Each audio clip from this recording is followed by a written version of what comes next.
Well, we're thrilled to have Stanley Nelson Lundine and his son Mark Lundine here at the Henry King Library at the Robert Jackson Center to talk a little bit about themselves, relationships, and with that sort of backdrop, I'll let you go. We'll fill in certainly stuff later. Well, Mark is going to ask me some questions, I think, but he was born here in Jamestown in 1976, our bicentennial year. Perfect. And 16 months after his brother John, also born here in Jamestown, and only spent the first few years of his life here because when I went to Congress, we moved the family down. Originally lived in Reston, Virginia, and I commuted in. But Mark is going to talk to, or ask me some questions today, I guess. I guess I'm on. You're on. I guess start telling us about your parents and kind of how they arrived in the United States. Well, my dad was technically an immigrant. He and his two twin sisters, who were 5 years old.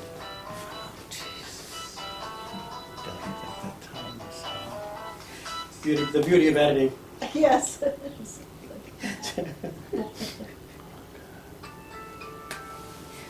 Sorry. And don't you know, it's my sister.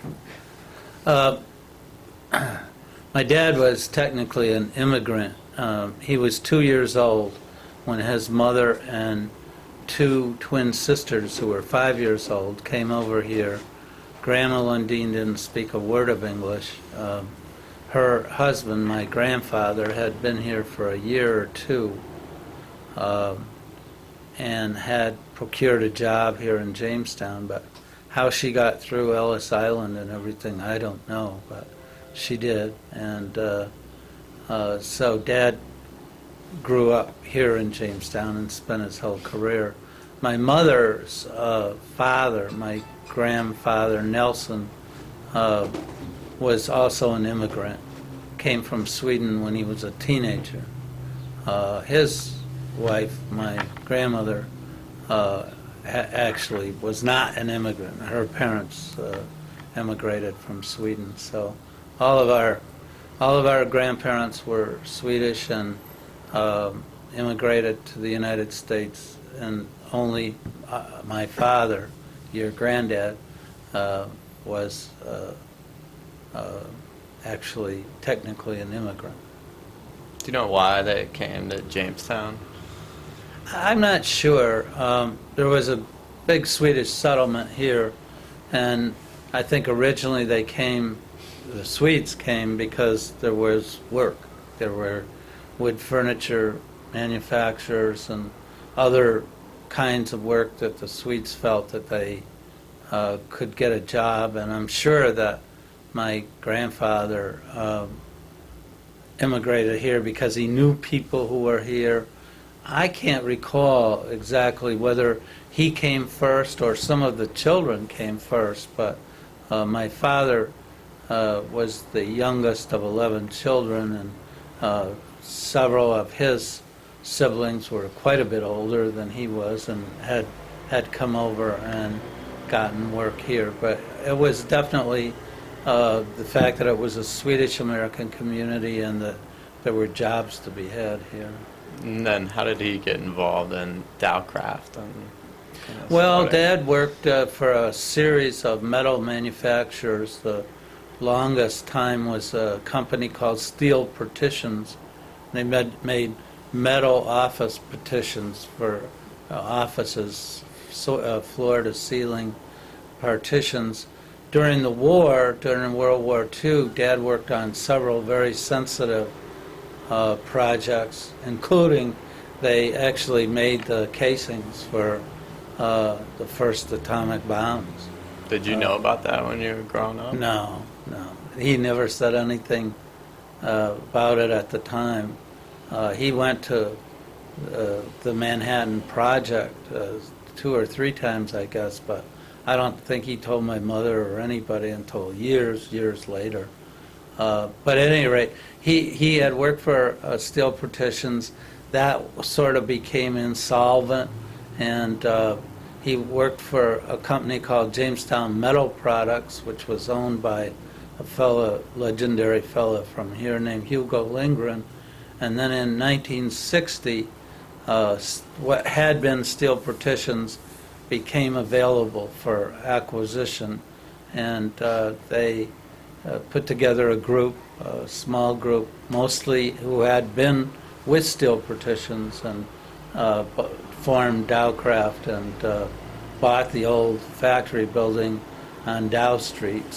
That's the reason for the name Dowcraft. And I actually was in college at the time and helped move some furniture into the offices and so on.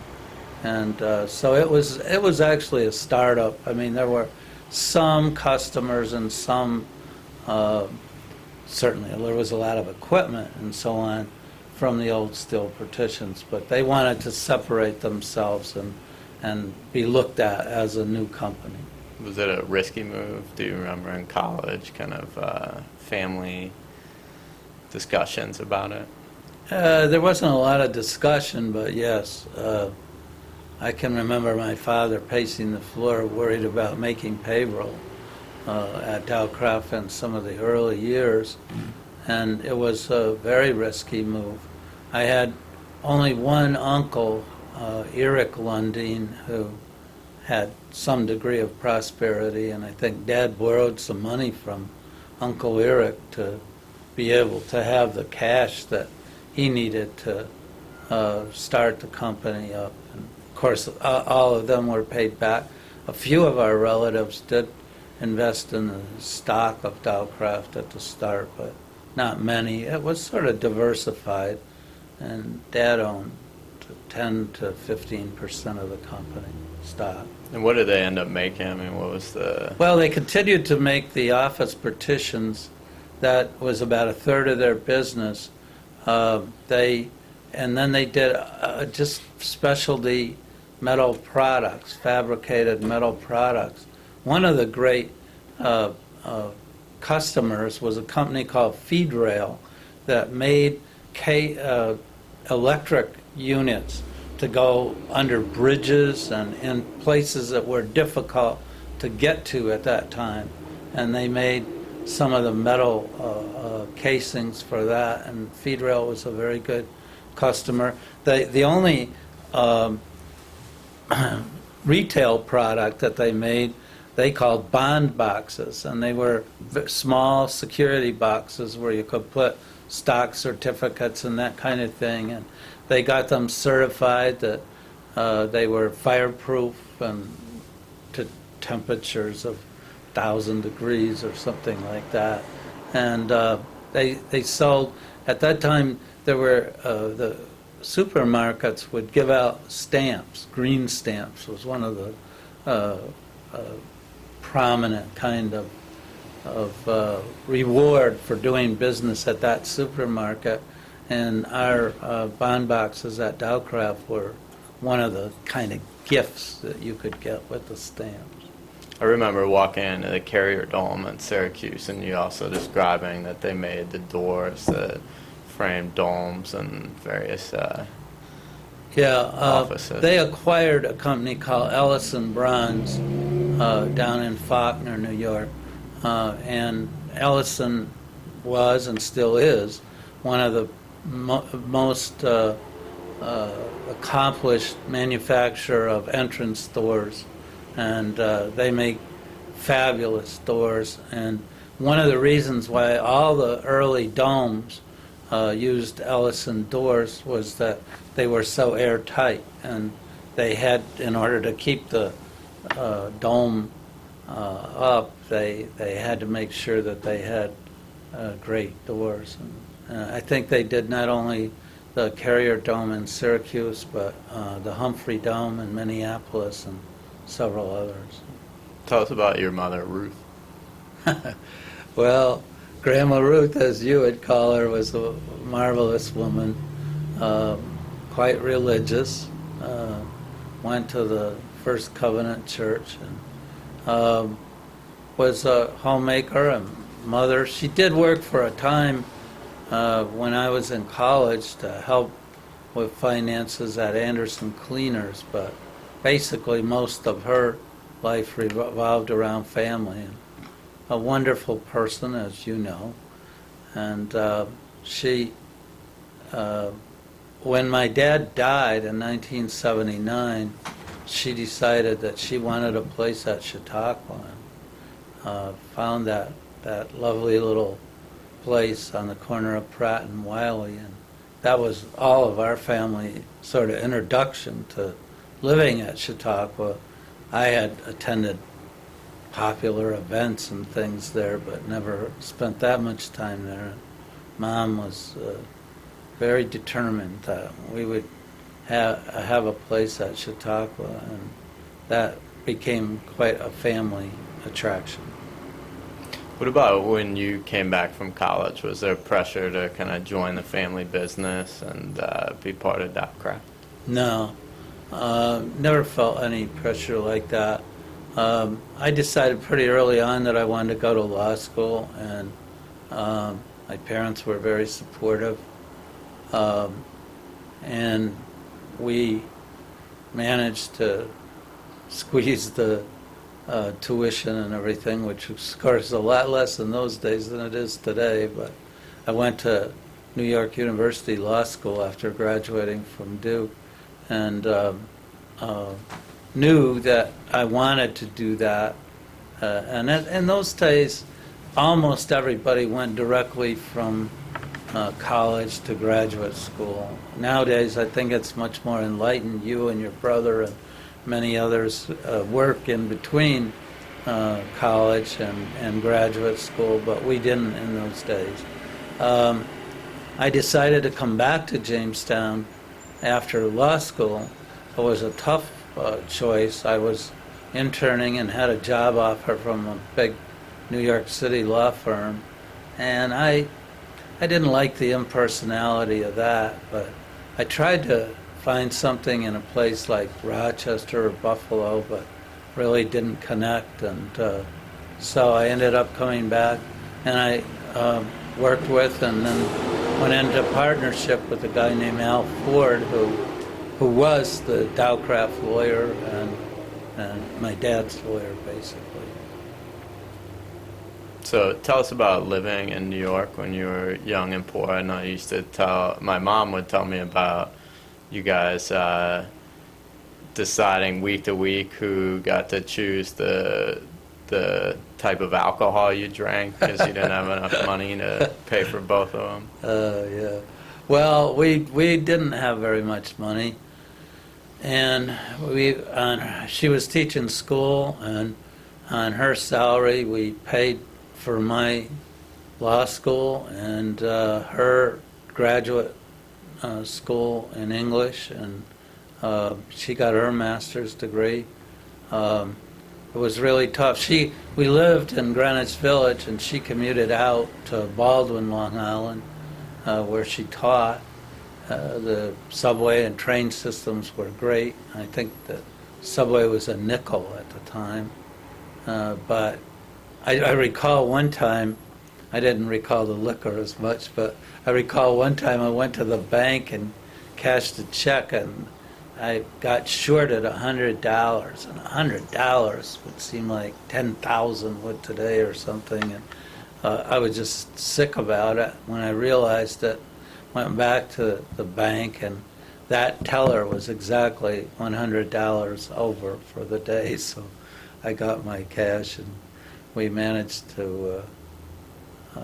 I guess we got a couple loans, but basically we managed to get through the law school basically on her salary.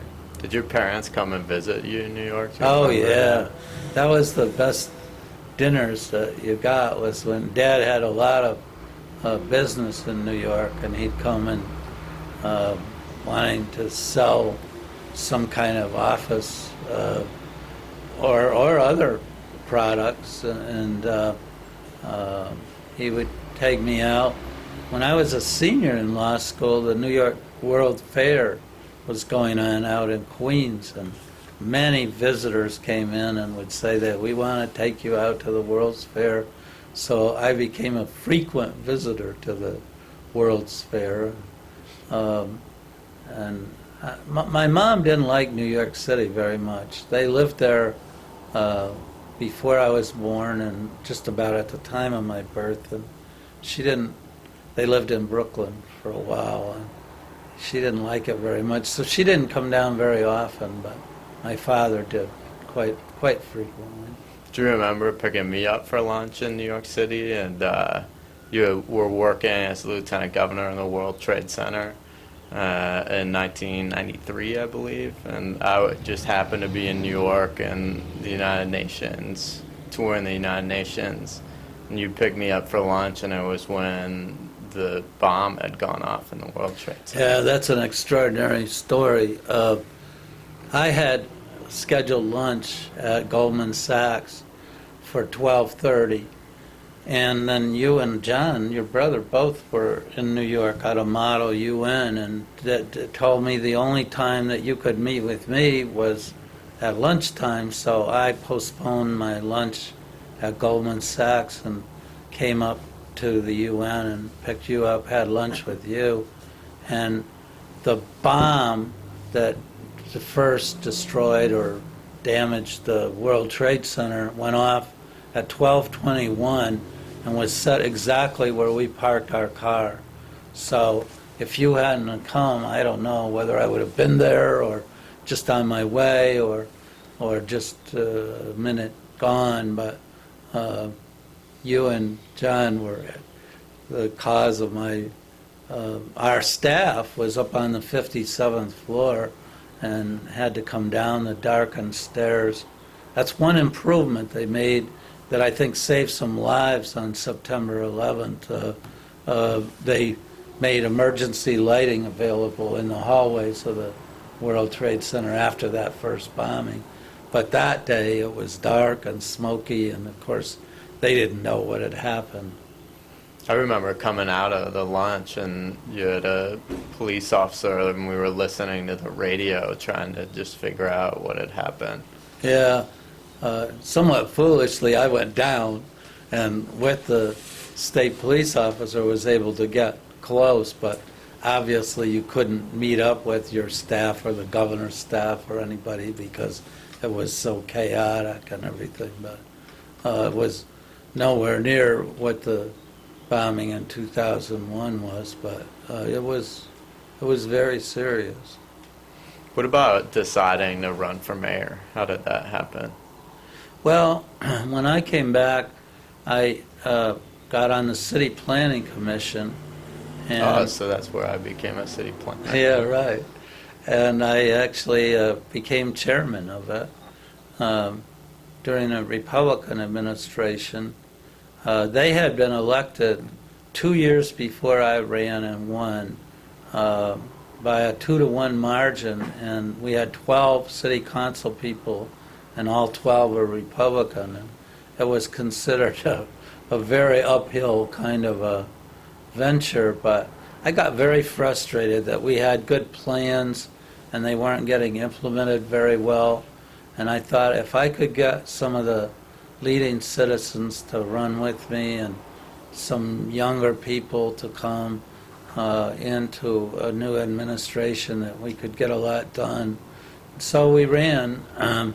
We called it the Blue Ribbon Ticket because we had some really outstanding people that got elected to the city council. How did you convince them to run with you? Well, it wasn't easy.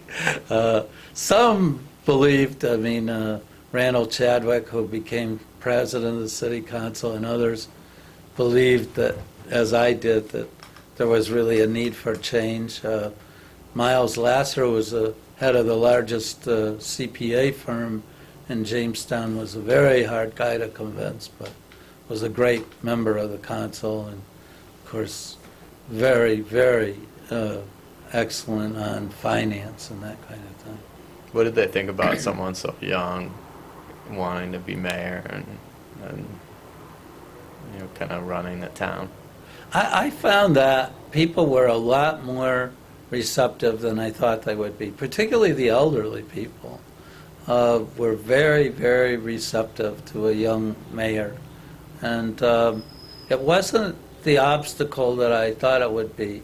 Now, my inexperience at managing anything, I mean, I had one law secretary, and then all of a sudden I got 7 different labor unions, a city hospital, electric and water system, and a community college that was city-sponsored, and all this complicated management responsibility. That was very difficult. But I think people appreciated that we were trying new things, and we were an action-oriented administration, and accomplished quite a bit. The unemployment rate was 10.2% at the end of my first term in March of 1971, and by March of 74, just 3 years later, it was down to 4.2%. So we attracted some industry here. We saved some companies that might have gone under without some help. And this was before there even was a national law for employee stock ownership plans, but with some creative local lawyers and others, we accomplished quite a bit. The Jamestown Area Labor Management Committee was considered one of the great innovations in terms of people working together to improve productivity and improve the quality of working life for people in industry. How did you do it? I mean, any politician would love to see unemployment go down by 6%. Well, I think the fact that there was a crisis was helpful in getting everybody's attention. Jamestown had a reputation, whether it was deserved or not, you can argue about it, but of being a strike-happy union town, and that was hurting our ability to keep and attract industry. And so I think the Labor Management Committee was very important. Of course, the biggest company we attracted in was Cummins Engine, which went into a plant out west of Jamestown that was vacant at the time. And I believe that Cummins would have never located here, except that we were experimenting with new kinds of work systems that were designed to improve the productivity of the industry. And they wanted to have teams of workers building truck engines rather than just an assembly line operation. And so we were successful in getting them to come in, but we also had a lot of work to save local industry and get them to expand. Talk about the election. I mean, how much of a long shot were you? In the first mayoral election? Yeah. I don't know that many people thought we had a chance to win, but the fact that we got such outstanding people, a school principal, and as I've said, accountant, a manufacturing executive, a labor leader, and others to run with us, I think gave us some credibility. There may have been a little backlash against my poor predecessor for the new city hall. It was a marvelous new building, thought at the time, but a lot of the Swedes here are pretty conservative, and the fact that the city was spending a huge sum of $5 million on this new building may have played a role. I never criticized that, but that might have played a role. But we were definitely underdogs. I don't think as big an underdog as when I first ran for Congress, because that had been Republican for over 100 years. And that was more of a partisan election. Here in Jamestown, for years we had nonpartisan government, and then the first partisan elected mayor, Fred Dunn, was actually a Democrat. So, I mean, Jamestown was sort of a swing city, and you weren't that much of an underdog, I don't think, as when I ran for Congress. What about you? Always used to say, you've worked in local government and national government and state government, that your favorite job was being mayor. Why was that? Well, it's an action job. You can have an idea, you can implement the idea, and then be in charge of seeing how it worked and how it came out. I think that's the main thing. In Washington, you talk about policy all the time, and it's a little bit vague. And Albany is sort of a combination of the two. The political system in Albany, going back to when I was there and before, is very, very isolated. I mean, 3 people basically make the decisions for the legislature and the executive. And Governor Cuomo was terrific, and including me in that process. But I never felt, as lieutenant governor, as though I had the same kind of ability to make change and develop things that I did as mayor. Tell us about the story. I remember the story you used to tell when you had gone in and met with a group of business leaders, and the last question you got was from your father. Yeah, when I first ran for Congress, of course, I was a big underdog, and it was a special election. And a lot of the local business people here who were Republicans had supported me for mayor because, particularly as things went along and we were accomplishing things, they gave me a lot of support. But they were very reluctant to give me support running for Congress down there where that was so partisan and everything. And we decided the best thing we could do was to bring them together and do a question and answer session, which we did at the town club, and there was 35 or so, and we thought one of the ways that to get the idea across that I wasn't just antithetical to business was to have my father there, because he was a businessman, and they asked these questions, and finally one fellow said, Paul Sandberg by name, said, "Stan, you've convinced me. I want to support you. I'll head up Republicans for Lundine or whatever you want me to do. Now, just let us know what we can do to help." And I can't speak for everybody, but this is the way I felt. And I thought, oh, this is the greatest exit line you could possibly have. So I said, well, thanks a lot, Paul. I'll get back to all you guys. And I've got an engagement down in Elmira, so I have to leave. And I'm halfway out the door, and my dad says, "Excuse me, but I have a question." I look around, and I said, "What's that, Dad?" He says, "Why are you a Democrat?" Now, if there were 35 guys in the room, 34 of them were Republicans, what am I going to say? My mind never went so fast. And I said, "Dad, you remember when I was a kid, all the other kids were either New York Yankee or Cleveland Indian baseball fans, and I was a Boston Red Sox fan. All the other kids were Cleveland Browns football fan, and I was a New York Giant fan. All the other kids were Republicans, so I became a Democrat." I slammed the door and went out and left. And next time I saw my father, he says, "I guess you won't be inviting me to too many more of those question and answer sessions." Boston Red Sox fan? What's up with that? Oh, I was I don't know why. I just got taken with them. And Dad had a friend, John Yocum by name, who owned a minority interest in the Washington Senators at the time. And he got us tickets to a day-night doubleheader at Washington. And in between games, Ted Williams was my hero. I mean, I practically worshiped Ted Williams. And in between games, he had a reputation of being very surly and not very fan-friendly. I said, "Mr. Williams, would you please give me an autograph?" And he comes over, he says, "What's your name, kid?"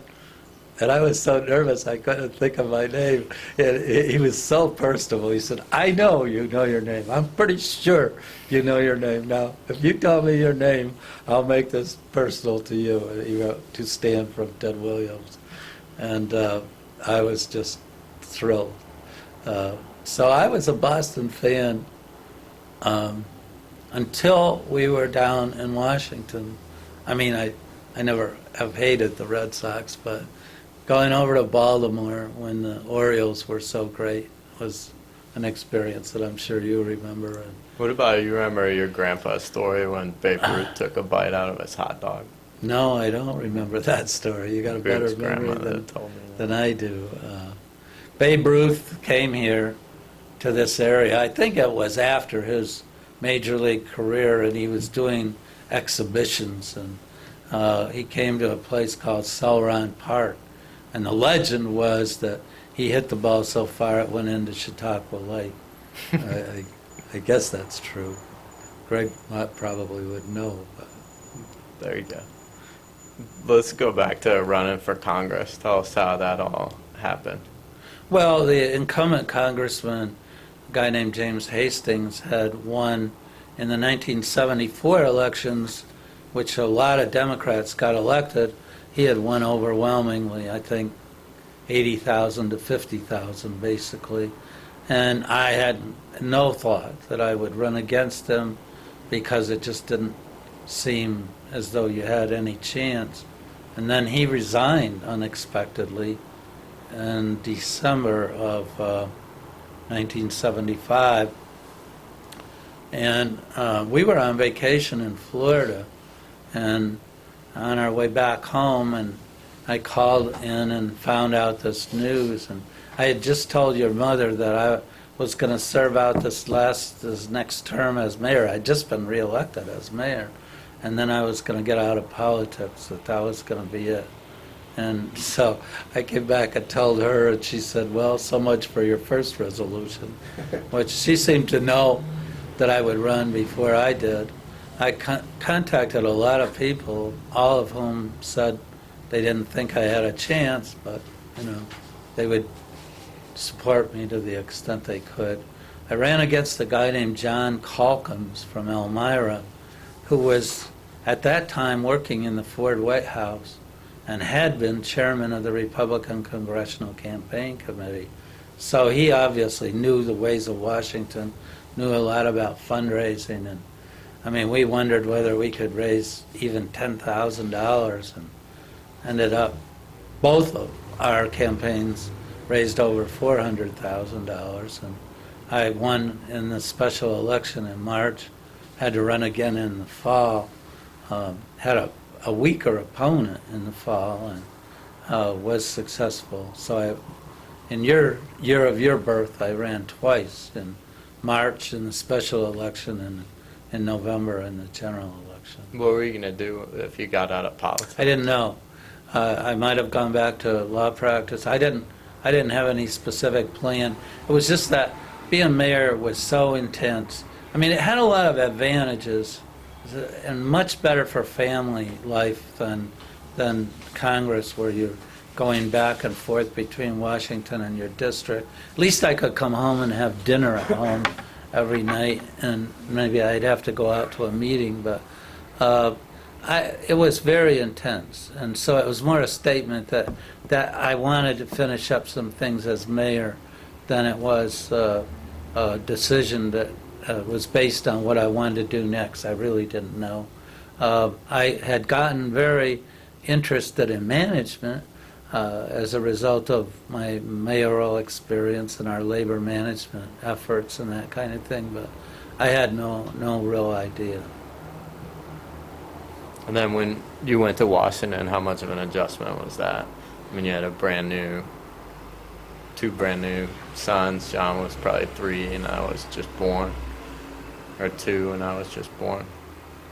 Well, it was a big adjustment. We didn't move until after the election in the fall of 76.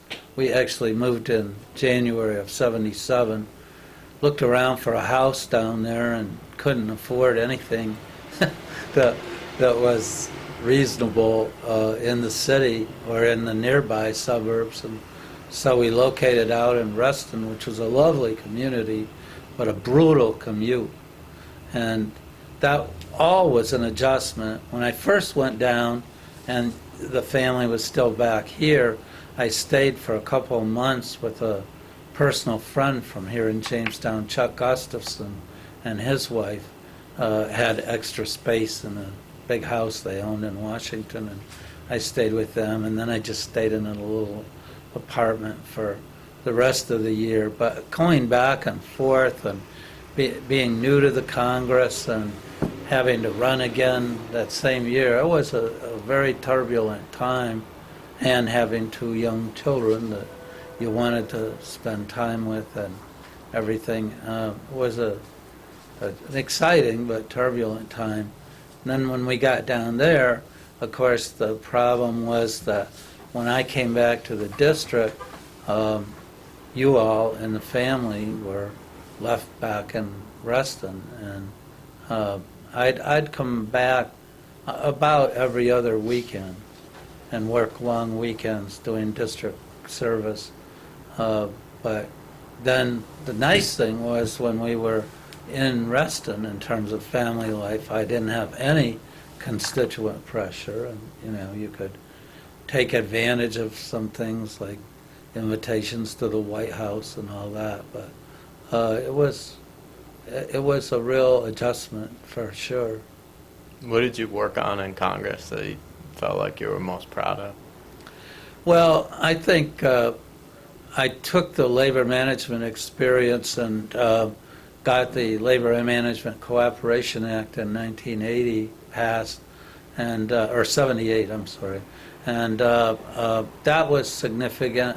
We nurtured kind of efforts between business and unions all over the country, and I thought that was significant. I did a lot in economic area. I was probably the lead House negotiator in the Chrysler Loan Guarantee program in 1980. Served on the Banking Committee and the Economic Stabilization Subcommittee, and that's how I got to that position. But I guess the most significant legislation I actually authored was the West Valley Nuclear Act in 1980. President Carter came to Niagara Falls and signed it in September of 1980. That was the only commercial nuclear reprocessing plant ever in existence in the United States, and there was 600,000 gallons of highly radioactive liquid waste left there. They really didn't have much of a plan for it, and I got a law passed that would clean up that site, and it's actually been going on ever since and still continues to, but it's been successfully solidified, and so it's safe now, and I think that was a major accomplishment. And as a result of that, I was asked by Mo Udall, who was chairman of the committee, and others to become involved in the National Nuclear Waste Policy Act, which we adopted in 1982 and is still the basic law that governs disposition of nuclear waste. I didn't start out with any passion about nuclear waste, but it was just in my district, or our district, I should say. And so we had to do something about it, and as a result of that, got interested in that arcane subject. Did you feel like you could have an impact in Congress? I mean, when you were the special election, so you were the only freshman that arrived that year, and there's so many congressional members. How did you kind of make your way through that? Well, people were great. Tip O'Neill was the majority leader then. He hadn't become speaker yet, and he kind of adopted me, and they had had a terrible flood down in the eastern part of the district after Hurricane Agnes, and I needed to get money to have dams built to protect Corning and Elmira from flooding, and Tip helped a lot with that. The whole class that came in 74, I think there were 82 Democrats that came in that year, the biggest class at that time in history. Maybe the Republicans in 94 were greater, I don't know, but at any rate, they sort of adopted me and made me like an orphan or adopted member of their class, and they were all very helpful, letting me know that they had seniority on me, and I wasn't going to jump ahead of them in terms of seniority, but everybody was very helpful. At the start, it was hard to convince people you had a chance, but once you were elected, and especially reaching out to your constituency and having 3 district offices and a mobile office and all that, I thought we had broken through, and it was a time when there was bipartisanship in the Congress, and you could, as a junior member, get more done than I think probably now. What about Tip O'Neill? You have any great Tip O'Neill stories? Oh yeah, I don't have a lot of them. Of course, he was the guy that said all politics is local. And I said, Tip, how did you come up with that? He said, well, the first time I ran for the state legislature, the day after I was elected, I said to Mrs. Higgins next door, thank you for your vote, Mrs. Higgins. And she said, well, frankly, Tip, I didn't vote for you. You didn't vote for me. You've known me all my life. Why didn't you vote for me? She said, you never asked me, Tip. And he said, right then I knew what politics was all about. You had to ask him, and all politics was local. And my first administrative assistant, which is what they call the chief of staff, was Ann Lewis, whose brother, Barney Frank, is in the Congress, the chairman of the Financial Services Committee now. And Tip, of course, was close to Barney and to Ann. And we were so worried when Barney first ran for Congress about his primary. It was clear he would win the general election. And on the Sunday before the primary election, the Catholic bishop in Boston came out and said it was a sin to vote for Barney Frank. I was so worried because there were a lot of Catholics, of course, in the district. And I went up to Tip and I said, Tip, is Barney going to be all right? I mean, he says, Barney Frank should kiss the cardinal's ring. He said the Catholics won't pay any attention to it, but the Jews will come out of the woodwork to vote for him. And it was that kind of down-to-earth business that Tip O'Neill was great about. And he was a great leader. He came up to me, I don't recall the vote, but it was a real tough vote. I knew my constituency, probably a majority, didn't want me to vote for something, and the leadership did. And he came up to me once and he said, Stan, pretend like I'm really giving you the business. He said, now I understand. You don't want to vote for this bill, but I want people, those guys that are back there, to see that I'm pressuring you, even you, to vote for this bill. He said, unless you're the last guy and we need you for the one-person majority, you can vote against that. I don't care, but just pretend that I'm really giving you the business. And he was like that, you know. He had a very human touch. And I think a lot got done, and the legendary stories about he and President Reagan getting along were extraordinary, and I think largely true. What about moving to the lieutenant governorship? How did that happen? And how did Mario Cuomo approach you to do that? And what were your initial reflections? Hold on just a second. Let me just